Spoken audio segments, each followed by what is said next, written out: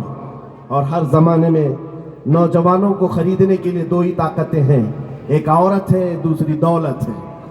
عورت اور دولت کے ذریعے سے کتنے لوگوں کا ایمان خریدا جاتا ہے۔ وزیر نے اس نوجوان کو اپنے ہاتھوں میں لے لیا اور گھر لے گیا۔ گھر لے جا کر کے اپنی حسین و جمیل بیٹی، جس کے رشتے کے پیغامات بڑے بڑے بادشاہوں کے شہزادوں سے آتے تھے، اس لڑکی کو لگا دیا کہ تو 1 مہینے کا ٹائم ہے، اس کا دل اپنی طرف کھینچ لے اور اس کا مائنڈ چینج کر اپنے دین میں داخل کر لے، منہ مانگا انعام بادشاہ سے دلا دوں گا۔ ہوا، لڑکی بھی تیار، اور نوجوان لڑکا ہے جس کے پاؤں آج بہت جلدی پھسل جاتے ہیں۔ ان کے لیے میں کہہ رہا ہوں، کیوں پھسلتے ہیں پتہ ہے؟ کیوں تمہارے پاؤں پھسل جاتے ہیں؟ اس نوجوان کو جب یہ چیلنج تھا تو رات کے وقت جب اندھیرا چھا جاتا، وہ لڑکی حسین و جمیل خوبصورت دوشیزہ کمرے میں داخل ہوئی۔ جیسے وہ داخل ہوتی، یہ مصلی بچھاتا اور سجدے میں چلا جاتا۔ وہ کھڑی انتظار کرتی، یہ سجدے سے اب اٹھے تب اٹھے۔ صبح ہو جاتی، وہ سجدے سے اٹھتا نہیں تھا، جب تک وہ جاتی نہیں سر نہیں اٹھاتا۔ دوسرے دن آئی یہی حال، تیسرے دن آئی یہی حال، مہینہ گزرنے کو آیا، وہ بیٹھی رہتی، اونگتی رہتی، سوتی رہتی، انتظار کرتی۔ اخیر میں اس خاتون نے کہا، اے کٹر دل نوجوان، اے پتھر دل جوان، ایک آنکھ اٹھا کر دیکھ تو لے میرے حسن کو، میرے اندر شباب کیا ہے، میرا حسن کیا ہے۔ ارے لوگ مجھے دیکھنے کے لیے قطاریں لگاتے، بادشاہوں کے گھروں سے میرے پیغام نکاح آتے، اور تو ہے کہ مجھے دیکھتا بھی نہیں۔ نوجوان نے سر اٹھائے بغیر کہا، اے خاتون تو اپنے مقصد میں کامیاب نہیں ہو سکتی، واپس چلی جا، اس لیے کہ جن آنکھوں میں جمال مصطفیٰ بسا ہو، دنیا کا حسن اسے دھوکہ نہیں دے سکتا، دنیا کا حسن اسے دھوکہ نہیں دے سکتا۔ یہی ایک چیز ہے لذت آشنائی، جس نے نبی پاک کی محبت کو پا لیا، دنیا کا حسین و جمیل بھی اس کو اپنی طرف مائل نہیں کر سکے گا۔ خاتون کا دل پگھل گیا، کہا مجھے تو اپنے ساتھ داخل کر لے، میں آئی تھی تجھے خریدنے کے لیے، لیکن اب تیرے ہاتھ بکنا چاہتی ہوں۔ میرے عزیزوں، اپنے آپ کو اس نوجوان کے حوالے کر دیا، دین میں بھی داخل ہوئی۔ یہ تاریخ ہے، پھر کبھی آپ کہیں سے سن لیں، لیکن اس بات میں صرف اتنا بتا رہا ہوں، انٹرنیٹ کے نشے میں بیٹھے ہوئے وہ نوجوان، رات کو پورنوگرافی دیکھنے والے یا گندی تصویریں اور یا فلمیں دیکھنے والے نوجوان، جن کی آنکھوں کی حیا ختم ہو گئی ہے، جن کے اخلاق تباہ ہو گئے ہیں، ان سے کیا پھر امید رکھی جائے گی؟ اگر ان بے حیائیوں سے اپنے آپ کو روکنا چاہتے ہو، میری آنکھیں حیادار ہو جائیں، میرے ہاتھ شرم کے ساتھ رہیں، حیا کے ساتھ رہیں، میں اخلاق کا قتل نہ کروں، تو صرف ایک علاج ہے، ایک علاج ہے۔ جن کو ایڈکشن ہو چکا ہے موبائل کی گندی تصویروں کے ساتھ، فلموں کے ساتھ، تنہائی میں بیٹھ کر کے اپنے آپ کو بچا نہیں پاتے ہو، ان کے لیے ایک علاج دے کر جا رہا ہوں۔ رات کی اندھیریاں جب آ جائیں، میرے عزیزوں، موبائل اٹھانے کی بجائے ایک بار وضو کر کے بیٹھو اور صرف اتنا کہو، یا رسول اللہ، سنا ہے آپ ہر عاشق کے گھر تشریف لاتے ہیں، یا رسول اللہ، سنا ہے آپ ہر عاشق کے گھر تشریف لاتے ہیں، میرے گھر میں بھی ہو جائے چراغاں، میرے گھر میں بھی ہو جائے چراغاں، میرے آقا آؤ کہ مدت ہوئی ہے تیری راہ میں اکھیاں بچھاتے بچھاتے، تیری یادوں میں اور تیری چاہتوں میں بڑے دن ہو گئے گھر کو سجاتے سجاتے، جس دن تمہاری یہ بات مدینے پہنچ گئی، وہ آقا تشریف لائے اور پھر تمہیں اپنا دیدار کرا دے، پھر تمہارا حال یہ ہوگا، اٹھو گے اور جگہ جگہ جا کر پھر تمہاری زبان سے صرف اتنا ہی نکلے گا، سارے اچھوں میں اچھا سمجھئے جسے، ہے اس اچھے سے اچھا ہمارا نبی، سارے اونچوں سے اونچا سمجھئے جسے، ہے اس اونچے سے اونچا۔ ارے جن کے طلبوں کا دھون ہے آب حیا، ہے وہ جانے مسیحا ہمارا نبی، بجھ گئی جس کے آگے سبھی مشعلیں، شمع وہ لے کر آیا، پھر تمہاری کیفیت یہ ہو جائے گی، ان آنکھوں کو ایک بار وہ حسن مل جائے، ایک بار تم کما حق بک جاؤ، تو پھر تم دنیا میں یہ نہیں کہو گے گھر مجھے اس نیتا نے دیا ہے، بزنس اس سیٹ صاحب نے دیا ہے، فلاں نے یہ دیا ہے، فلاں نے وہ دیا ہے، یہ گن نہیں گاؤ گے۔ جس وقت تمہاری آنکھوں کو لذت مل جائے، تب پھر تم پکار کر کہو گے، کون دیتا ہے دینے کو منہ چاہیے، دینے والا ہے سچا، لبیک یا رسول اللہ، لبیک یا رسول اللہ، لبیک یا رسول اللہ۔ آج ہم یہ عہد کر کے جاتے ہیں یا رسول اللہ، آپ کے لیے جینا سیکھتے ہیں، آپ کے لیے مرنا سیکھتے ہیں، بس شرط آپ کے لیے یہ ہے میرے عزیزو، قوت عشق سے ہر پست کو بالا کر دو، دہر میں نام محمد سے اجالا کر دو۔ وآخر دعوانا الحمدللہ رب العالمین۔